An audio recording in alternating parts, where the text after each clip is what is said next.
Halo, jumpa lagi dengan saya Emen di Gracia Community Online Experience kita hari ini. Senang sekali saya bisa menjumpai Anda semua pada hari ini.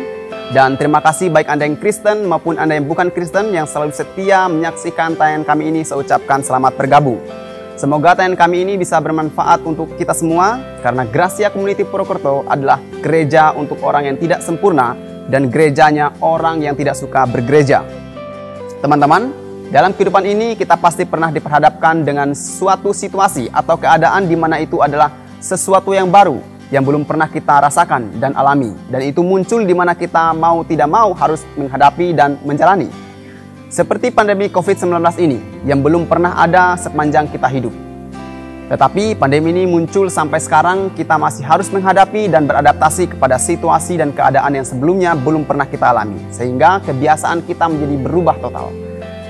Keadaan inilah yang biasanya membuat kita bingung, patah semangat, bahkan putus asa. Sesuatu yang sedang kita jalani dan targetkan tiba-tiba harus berhenti, bahkan selesai. Dan kita harus menghadapi dan menjalani sesuatu yang baru lagi. Sehingga sesuatu yang awalnya membuat kita percaya dan optimis, pada kedepannya menjadi sesuatu yang membuat kita ragu. Dan keraguan inilah yang sering membuat kita lupa siapa yang menyertai kehidupan kita. Karena keraguan inilah yang menguasai kita. Pernahkah Anda mengalami hal ini? Jika kita pernah atau bahkan mungkin sedang mengalami hal ini, kita akan temukan jawabannya dari Pastor Feni Ariasi yang akan menyampaikan kebenaran firman Tuhan dengan judul Liminal Space. Namun sebelumnya, rekan saya Yosi, Bita, dan Maya bersama GCC Band Purwokerto akan menyanyikan sebuah lagu. Dan untuk informasi, tayangan khotbah dan pujian hari ini adalah rekaman ibadah minggu lalu dan semuanya telah melalui protokol kesehatan yang ketat.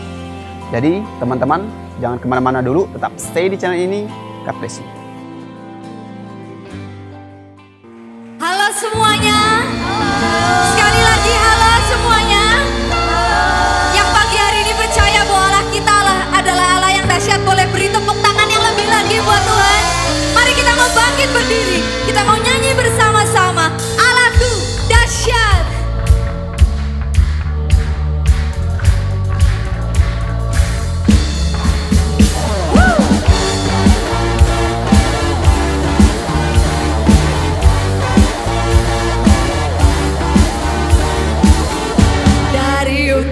Ke selatan terdengar pujian bagi Allah, dari barat sampai ke timur nama Yesus disanjung tinggi, dari pulau-pulau, lembah-lembah, gunung-gunung yang tinggi, kemuliaannya disaksikan,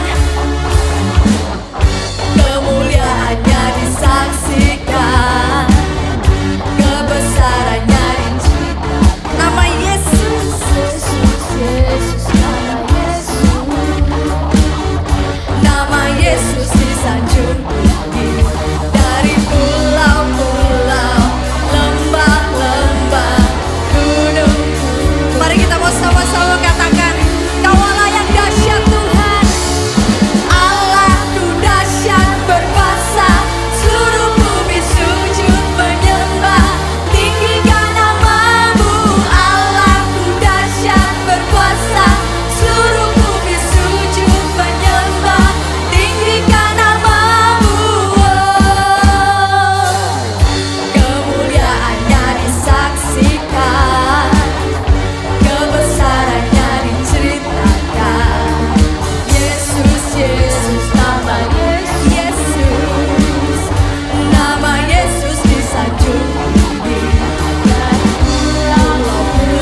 Selamat pagi Bapak Ibu dan saudara-saudara semuanya.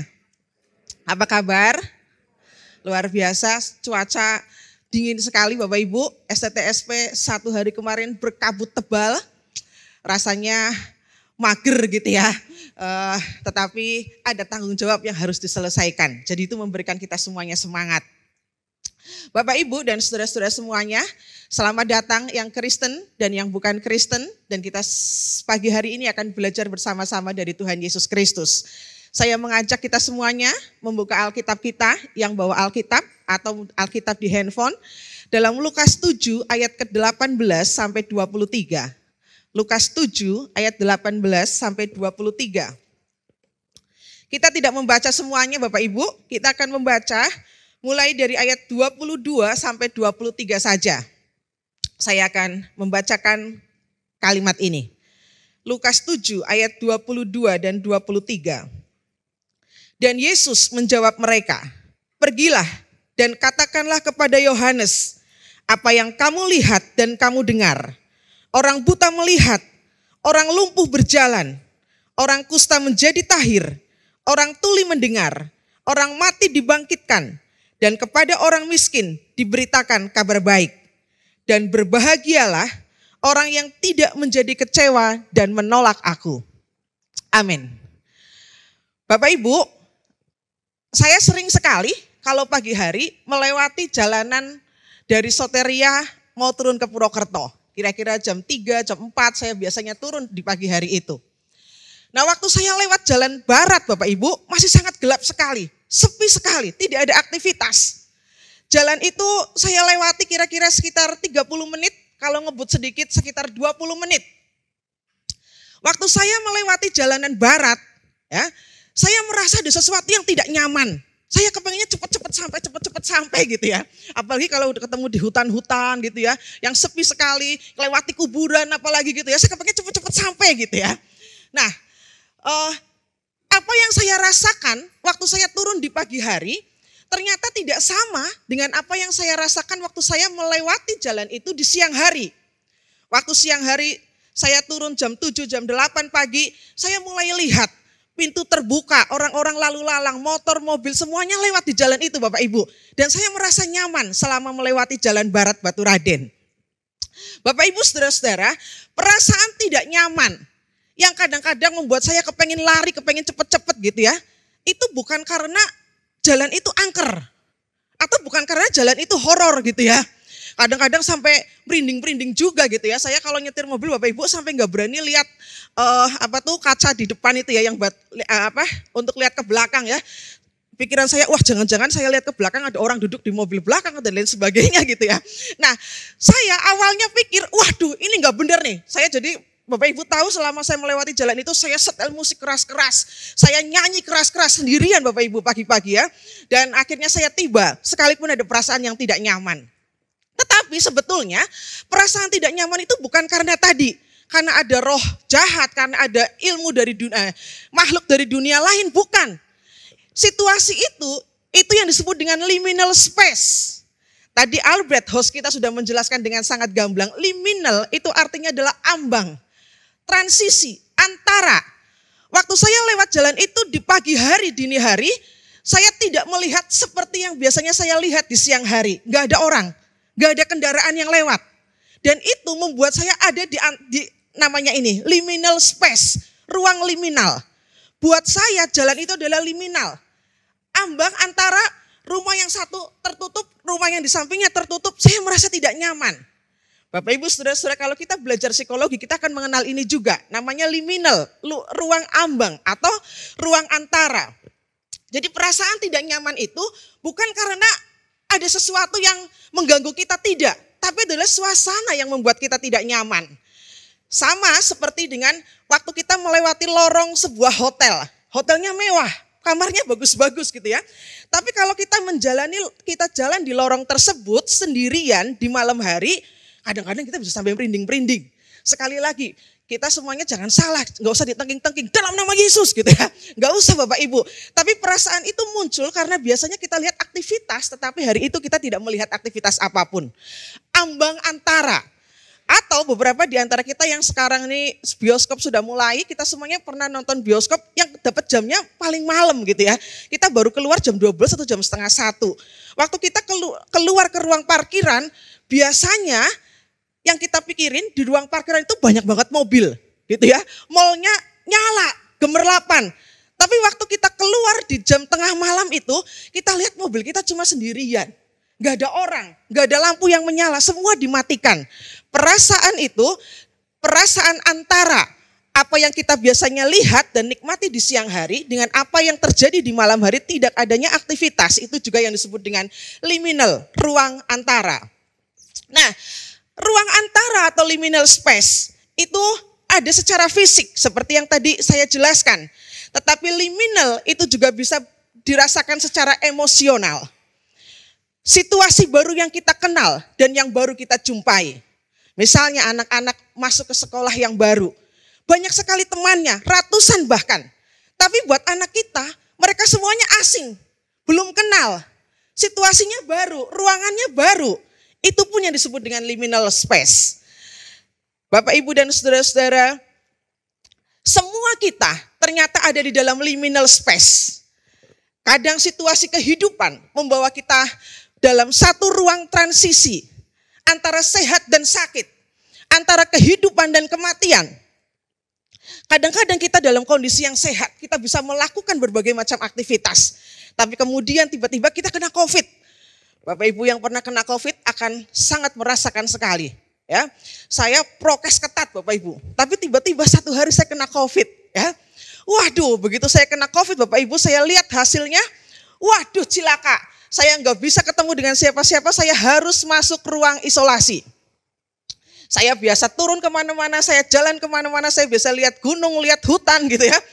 Kali itu 10 hari saya harus ada di tembok yang ukurannya 3 kali 3 meter mungkin ya. Saya nggak bisa lihat apa-apa. Buat saya itu liminal space saya.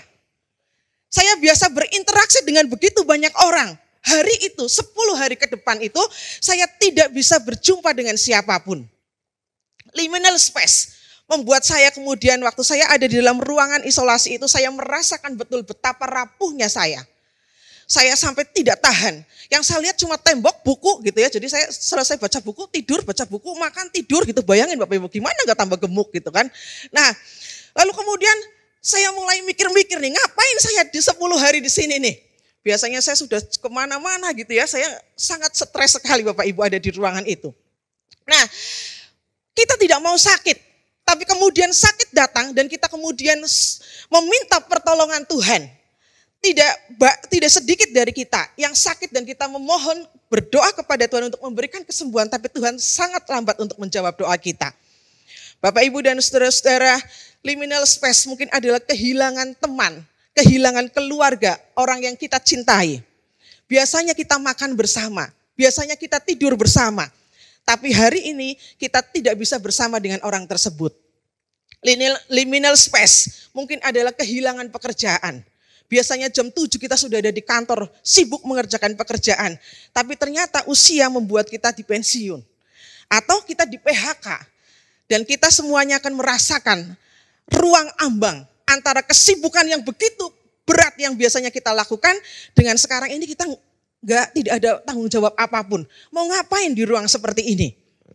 Nah, Bapak, Ibu, dan saudara-saudara, pagi hari ini kita belajar dari seorang penulis yang bernama Lukas. Dia menceritakan dalam salah satu tulisannya di Lukas 7 yang tadi kita baca tentang kisah seorang tokoh yang bernama Yohanes. Yohanes ini mengagumkan Bapak Ibu. Waktu dia belum lahir saja Tuhan sudah kasih petunjuk. Orang tuanya berdoa begitu rupa, sampai mujizat terjadi, perempuan mandul bisa hamil. Dan anak itu adalah Yohanes. Sejak dari dalam perut, Yohanes sudah penuh dengan kuasa Roh Kudus.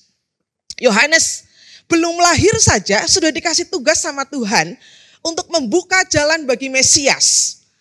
Dan Yohanes begitu dia lahir, dia besar, dia nyentrik Bapak Ibu. Dia pakaiannya nggak seperti kita, tapi dia pakaiannya dari bulu binatang. Karena dia tidak tinggal di rumah, tapi dia tinggal di padang gurun. Makanannya juga unik. Dia tidak makan roti, tapi dia makan belalang. Nah, waktu saya pergi ke Israel, Bapak Ibu, saya penasaran belalang macam apa yang dimakan Yohanes gitu ya. Sampai dia doyan banget makan belalang gitu ya. Saya tanya pada tour guide saya, belalangnya kayak apa? Terus dia bilang saya, belalang yang dimaksud itu bukan binatang belalang, tapi buah belalang. Oh, saya kaget. Jadi ternyata bukan binatang belalang, tapi buah belalang. Itu kata tour guide saya. Ya. Kebenarannya apakah belalang hewan atau belalang buah? Nanti saya tanya Yohanes waktu kita sampai di surga ya. Nah, Yohanes, dia adalah orang yang kemudian membuka jalan bagi Mesias. Dia tugasnya menyiapkan hati bangsa Israel. Supaya waktu Yesus datang, orang Israel menata hati dan menerima Yesus sebagai Tuhan dan Juru Selamat. Saya mikirin, apa pentingnya membuka jalan? Bukankah Yesus punya kuasa? Waktu itu orang Israel begitu tegar tengkuk. Mereka begitu keras. Mereka sulit untuk menerima hadirnya orang. Kalau Yohanes tidak membuka jalan, mungkin sebelum Yesus mati disalib, dia sudah dibunuh oleh orang-orang Yahudi. Itu sebabnya Yohanes punya tugas yang penting dalam hidupnya. Yohanes membaptis Yesus. Waktu Yohanes membaptis Yesus, dia melihat pemandangan yang luar biasa indah. Dia lihat langit terbuka dan dia dengar suara Allah yang berkata, ini anakku yang kuurapi, kepadanya aku berkenan. Tapi Lukas pasal yang ke-7 memberikan catatan kepada kita. Orang yang begitu hebat tersebut, hari itu ada di dalam penjara bawah tanah yang ruangannya sangat sempit sekali. Dia biasa bertemu dengan banyak orang, dia biasa mengajar, dia biasa berkhotbah, dia biasa membaptis, dia biasa makan semaunya sendiri. Tapi hari itu Yohanes ada di dalam penjara kecil, ruangan yang sangat kecil, dan Yohanes hanya bisa menatap tembok, dan tembok dari 4 penjuru yang dia bisa lihat. Hidupnya berubah dengan begitu cepat.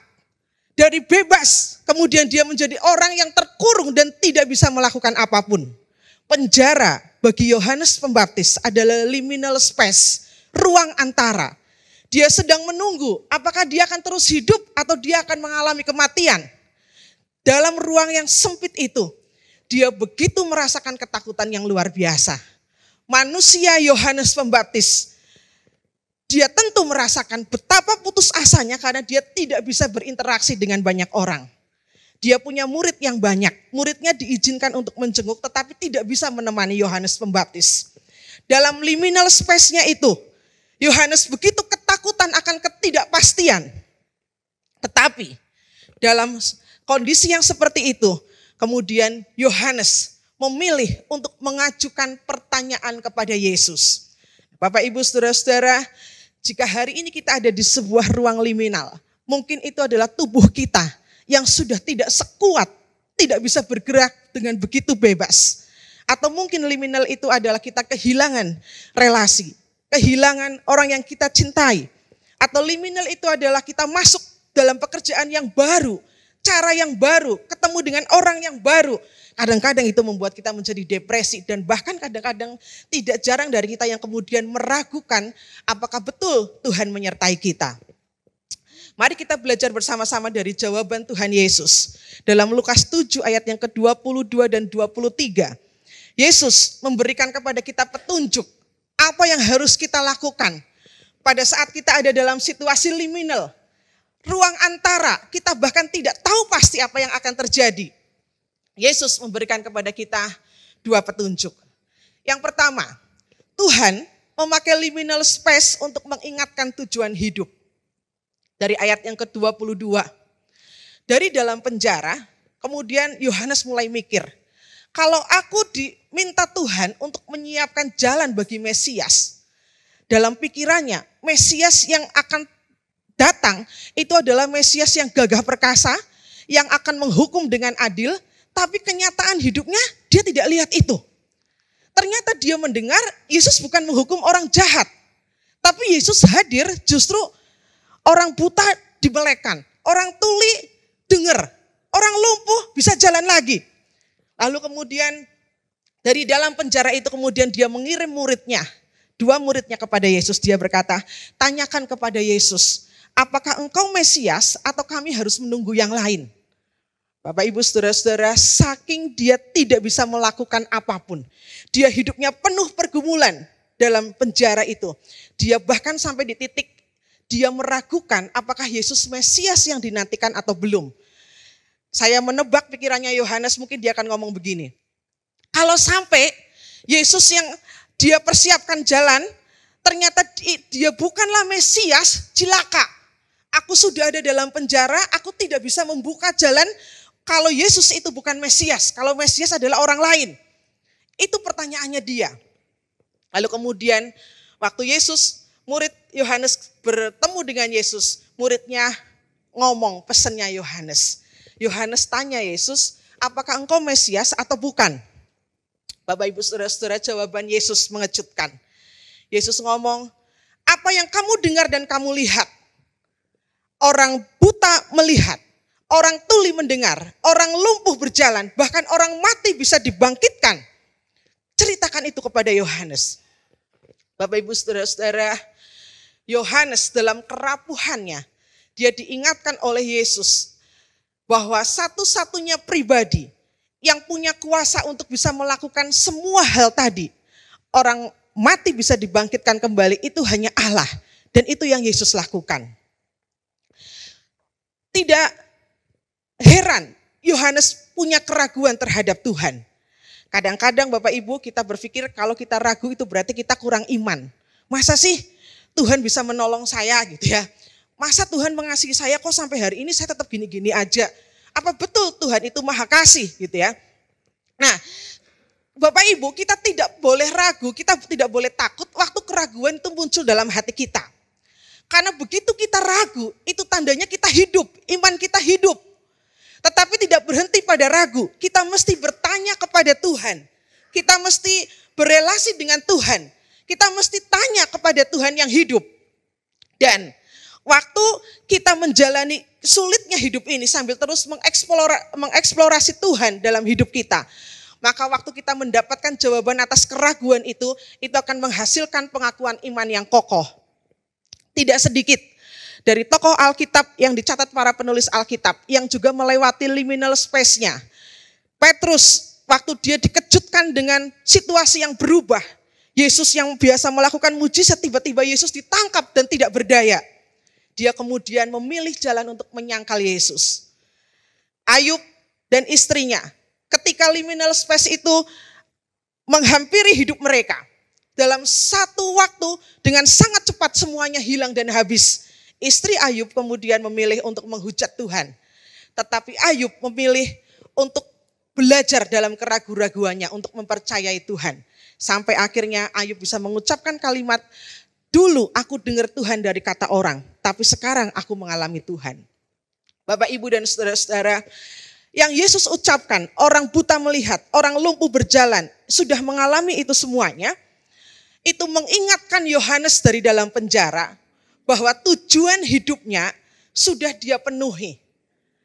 Allah memberikan tugas kepada Yohanes untuk membuka jalan bagi Yesus. Saya yakin sekali, waktu Yohanes mendengar kabar ini, ternyata ada begitu banyak orang yang dia tidak bisa jumpai, tapi mereka bertemu dengan Tuhan. Yang hatinya jauh dari Tuhan, tapi mereka mengalami Tuhan, dan mereka kemudian bisa percaya kepada Tuhan. Ingatannya akan tujuan hidup itu membuat dia punya keberanian untuk melewati liminal space-nya. Nah, Bapak, Ibu, saudara-saudara, tahu tujuan hidup kita akan membedakan apa yang kita pikirkan dan apa yang kita rasakan dalam ruang liminal kita. Mungkin ada di antara kita yang sudah bertahun-tahun, berpuluh tahun bahkan berdoa meminta anak, tapi Tuhan tidak kasih anak sampai hari ini. Kita semuanya perlu melihat waktu itu ada dalam diri kita. Mungkin Tuhan mengingatkan kita, tujuan kita menikah bukan punya anak. Tuhan ingatkan itu kepada kita. Punya tujuan hidup akan membedakan apa yang kita pikirkan dan kita rasakan di ruang liminal. Saya kalau pagi itu turun takut Bapak Ibu, sepanjang jalan yang saya pikirin, apa Bapak Ibu? Saya mikirnya gini, saya mau ke gereja atau ke PH karena ada tugas gitu ya. Saya akan ketemu dengan rekan kerja saya di sini. Ngapain? Melakukan tanggung jawab, masakkah dan lain sebagainya. Tujuan itu membuat saya punya keberanian untuk melewati jalan sampai hari ini. Yang kedua, apa yang Yesus mau tunjukkan waktu kita ada dalam liminal. Yang kedua adalah kenal pribadi yang menyertai dalam situasi yang liminal. Bapak Ibu, Tuhan Yesus waktu ditanya murid-muridnya Yohanes, dia tidak menyepelekan keraguan Yohanes. Dia tidak menganggap, wah Yohanes ini kurang iman, tidak. Tapi Yesus merespon pertanyaan Yohanes dengan sangat serius. Dia memperhatikan apa yang Yohanes tanyakan. Jawaban Yesus yang kedua adalah begini. Berbahagialah orang yang tidak menjadi kecewa dan menolak aku. Menarik, kenapa tiba-tiba Yesus menjawab berbahagialah orang yang tidak menjadi kecewa dan menolak aku. Saya bayangkan, kalau saya jadi Yohanes, mungkin saya akan ngomong begini kepada Tuhan. Tuhan, orang lumpuh itu loh, yang tidak melakukan apapun buat Tuhan, Tuhan bikin jadi jalan. Orang buta di pinggir kolam itu, yang tidak kasih persembahan, ternyata Tuhan celikan matanya. Anak muda yang mati itu yang tidak melakukan apapun untuk Tuhan, Tuhan bangkitkan dari kematian. Kenapa aku yang justru membuka jalan bagi Tuhan, Tuhan tidak pernah datang untuk menengok Yohanes atau menolong Yohanes dan melepaskan dia dari penjara. Bapak Ibu saudara-saudara, bahkan sampai Yohanes mati, Yesus tidak melakukan mujizat terhadap Yohanes Pembaptis. Dia tidak membuka pintu penjara. Dia tidak membuat para penjaga tidur. Tapi Yohanes tetap dibiarkan dalam ruang tersebut sampai kemudian satu hari prajurit Herodes memanggil Yohanes dan kemudian memenggal kepalanya. Bapak Ibu saudara-saudara, mungkin pertanyaan Yohanes sangat wajar. Kalau orang lain ditolong Tuhan, kenapa aku tidak ditolong Tuhan? Apakah Tuhan tidak punya kuasa untuk menolong saya? Yesus tentu punya kuasa. Tapi jawaban Yesus menjadi kunci yang sangat mengejutkan. Berbahagialah orang yang tidak menjadi kecewa dan menolak aku. Sekalipun orang itu tidak mengalami mujizat dan pertolongan Tuhan. Bapak Ibu, saudara-saudara semuanya, jawaban ini menyiratkan bahwa Yohanes tidak akan mengalami mujizat seperti yang dia dengar dan seperti apa yang dia lihat yang Yesus perbuat pada orang lain. Yesus mengoreksi iman Yohanes Pembaptis yang bisa jadi dia salah langkah, dia salah arah karena dia tidak dapat mujizat Tuhan, maka dia bisa saja kecewa. Tapi Yesus memilih untuk menyertai Yohanes Pembaptis dalam bentuk yang berbeda. Bapak Ibu, asumsi kita biasanya adalah begini. Kalau Tuhan mengasihi saya, maka Tuhan akan menjawab doa saya sesuai dengan apa yang kita mau. Begitu doa kita tidak dijawab sesuai dengan apa yang kita mau, berarti Tuhan tidak mengasihi saya. Ya, ada film Doraemon dan Nobita, ya anak-anak kecil paham, saya waktu kecil juga suka nonton, ya lagunya menarik, lagunya begini. Aku ingin begini, aku ingin begitu, ingin ini itu banyak sekali, gitu ya. Nah saya nggak bisa nyanyi tapi kira-kira begitulah. Menarik Bapak Ibu, apakah Yesus kalah dengan Doraemon? Nobita minta kepada Doraemon apapun, Doraemon kabulkan dari kantong ajaibnya. Tapi satu hari dalam satu cerita begini. Waktu itu Nobita melakukan kesalahan besar. Kemudian dia ngomong sama Doraemon, Doraemon cepetin Don waktunya, aku kepengen cepet supaya aku bebas dari kesalahan. Doraemon kabulkan, dia kemudian dari anak kecil kemudian jadi orang tua. Tapi tidak bisa kembali lagi jadi anak kecil. Bapak Ibu, tidak semua permintaan yang kita minta itu benar dan baik untuk kita. Seorang ayah yang benar adalah seorang ayah yang tidak memberikan semua yang kita mau. Tapi seorang ayah yang benar dia akan memberikan apa yang kita butuhkan. Jauh melebihi apa yang kita inginkan. Nah Bapak Ibu saudara-saudara, mengenal siapa yang menyertai kita akan memantapkan langkah kita dalam situasi yang liminal sekalipun kita tidak mengalami mujizat Tuhan. Satu hari, saya dalam perjalanan pulang ke Purwokerto dari Jakarta, naik mobil berdua dengan suami. Lalu kemudian kira-kira sudah keluar dari tol gitu ya, kita habis minum kopi dan lain sebagainya ya. Tiba-tiba saya lihat di daerah Brebes gitu ya, itu ada truk. Lalu saya dalam hati saya gini, jangan-jangan tabrakan nih sama truk ini gitu ya. Ternyata betul dalam hitungan detik Bapak Ibu, tabrakan bener. Sebelum itu saya berteriak keras-keras, Tuhan Yesus tolong saya gitu ya. Ternyata benar gitu ya. Wah, saat detik itu juga saya rasa saya nggak bisa nafas, sesak sekali. Saya nggak bisa melakukan apapun. Saya pikir saya sudah ada di surga Bapak Ibu ya. Nah, lalu kemudian saya dengar orang ngomong gini, Pak jangan tolong saya dulu, tolong istri saya dulu. Saya mungkin nggak apa-apa, tapi istri saya perlu ditolong. Detik itu saya sadar, wah masih hidup saya. Saya dengar itu suaranya suami saya gitu ya. Nah, kemudian saya ditolong warga dan kami masuk ke dalam sebuah rumah. Itu sudah sangat malam Bapak Ibu, mungkin sekitar jam 12 malam ya. Jadi sudah sangat sepi jalanan.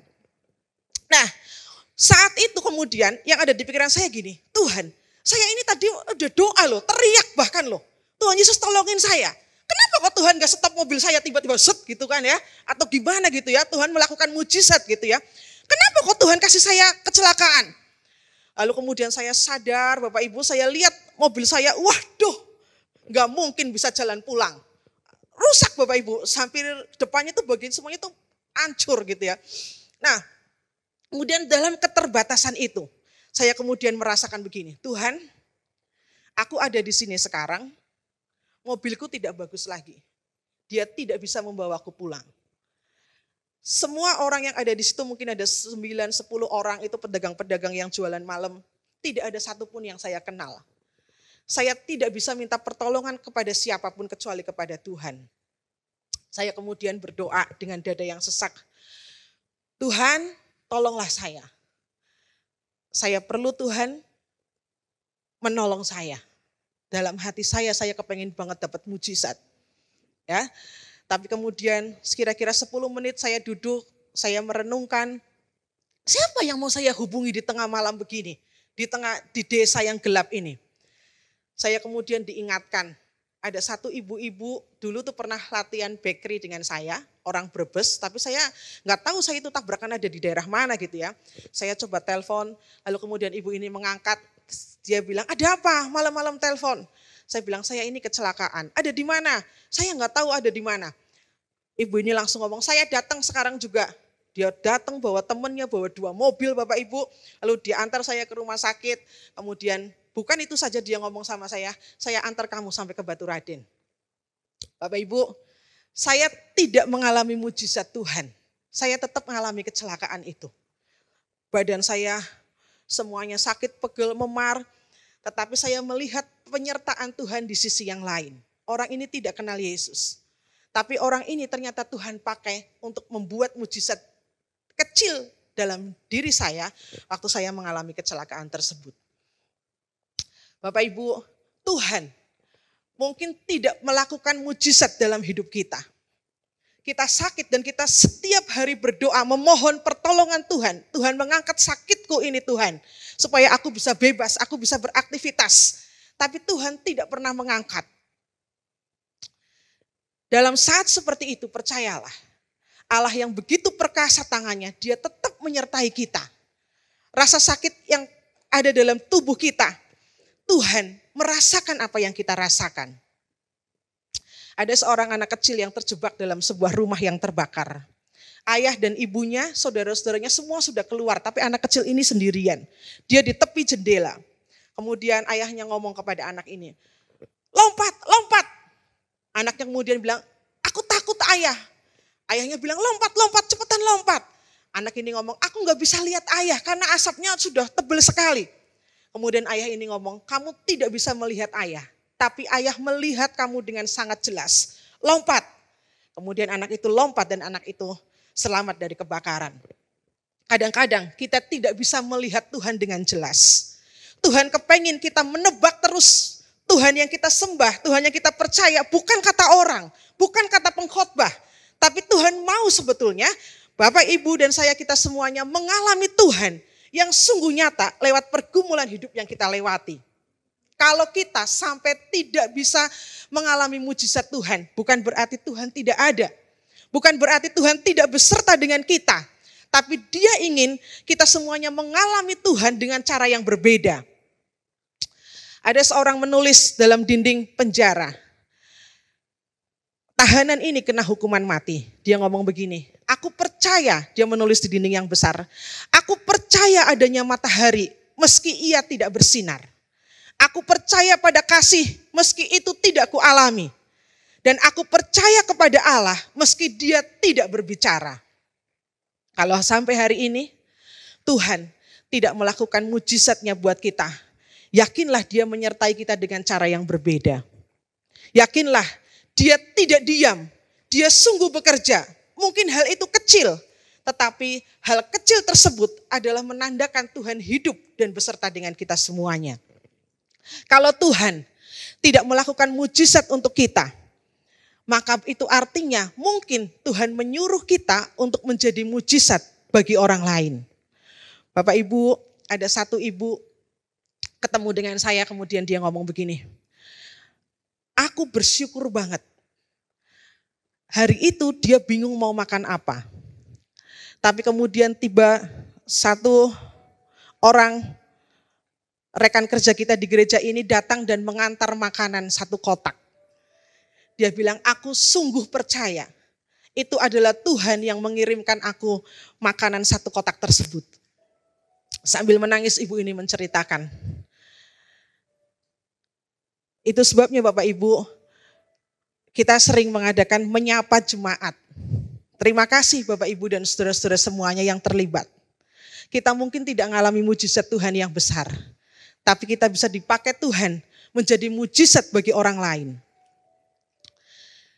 Lewat hal kecil yang bisa kita lakukan.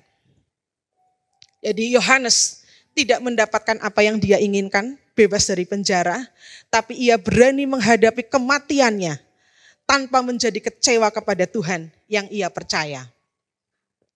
Yohanes menjadi kuat waktu dia dengar ada orang yang bertemu Tuhan dan diselamatkan. Dengar lagi ada orang yang mati kemudian dibangkitkan dari dalam penjara. Bagi dia itu adalah penyertaan Tuhan yang luar biasa. Kita percaya Bapak Ibu, dalam situasi apapun kita pagi hari ini, tahu tujuan hidup kita dan tahu siapa yang menyertai kita, akan menolong kita semuanya mengalami Tuhan yang tidak terbatas dalam hidup kita. Mari kita berdiri bersama-sama. Kau kuatkan aku bertahan. Tuhan, Engkau satu-satunya harapan di dalam kesesakan.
Kami berterima kasih Tuhan untuk pesan Tuhan pagi hari ini.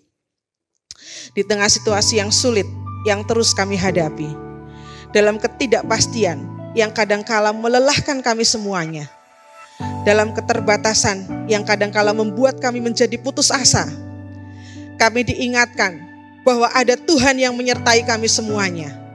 Tolong kami Tuhan, agar kami melalui situasi dan pergumulan hidup kami ini, kami bisa semakin mengenal Tuhan.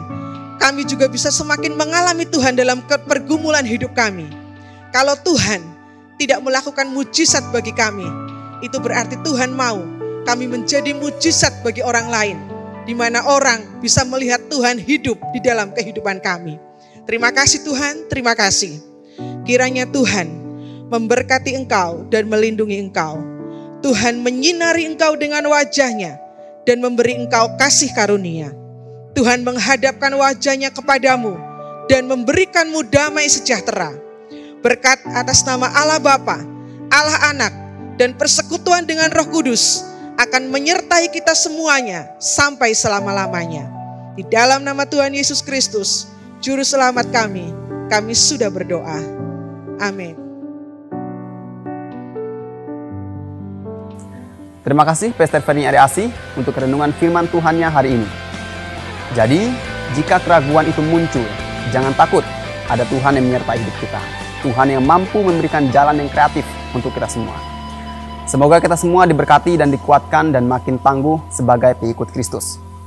Terima kasih juga untuk semua rekan-rekan tim GCC Purwokerto. Anda semua luar biasa. Salam sehat dan kompak selalu.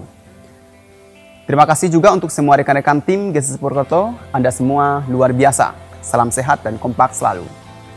Saya juga mengucapkan terima kasih untuk Bapak Ibu dan teman-teman semua yang telah dengan setia dan antusias dalam memberikan persembahan. Sehingga program GCC Purwokerto bisa berjalan dengan baik dan bisa menjadi reflektor terang Tuhan di kota Purwokerto. Kiranya Tuhan memberkati dan memberikan kemudahan untuk segala usaha pekerjaan Bapak Ibu semua. Selanjutnya, untuk Bapak Ibu yang akan memberikan persembahan, bisa langsung ke kotak persembahan yang ada di gereja. Bertemu dengan rekan saya di gereja, atau Bapak Ibu bisa langsung mentransfer ke rekening gereja yang tertera di layar Anda.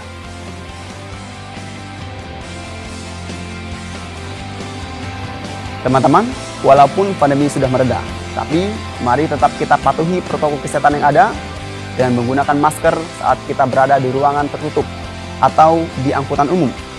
Cuci tangan pakai sabun dan hindari kerumunan. Lindungi diri Anda, keluarga, dan Indonesia. Saya Emen, sampai jumpa di online experience kita Jumat depan. Salam sehat, Tuhan Yesus memberkati.